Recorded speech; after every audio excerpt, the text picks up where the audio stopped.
8:35, 37 hanggang 39. Sino ang makapaghihiwalay sa atin sa pag-ibig ni Kristo?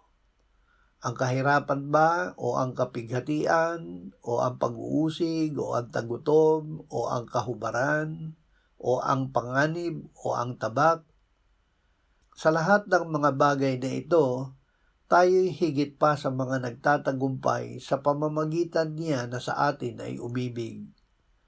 Sapagkat ako'y naniniwalang lubos na kahit ang kamatayan man, ni ang buhay, ni ang mga anghel, ni ang mga pinuno, ni ang mga bagay na kasalukuyan, ni ang mga bagay na darating, ni ang mga kapangyarihan, ni ang kataasan, ni ang kalaliman, ni ang alin pa mang nilalang ay hindi makapaghihiwalay sa atin sa pag-ibig ng Diyos na kay Kristo Jesus na Panginoon natin. Tagumpay dahil sa pag-ibig ni Kristo. Pinili tayo ng Diyos upang tayo ay gawing katulad ni Kristo. Sa paggawa nito sa atin ng Diyos, walang anumang puwersa na makapaghihiwalay sa atin sa pag-ibig ni Kristo. Ito ay tinitiyak sa atin ng Diyos.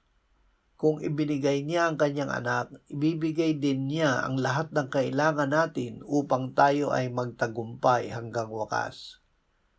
Sa mga panahon ng panghihina o pakiramdam na parang tinalikuran tayo ng mundo, panghawakan ang katotohanang higit tayo sa mga nagtatagumpay. Ang ating tagumpay ay dahil hindi ihihiwalay ni Kristo ang kanyang pag-ibig sa atin.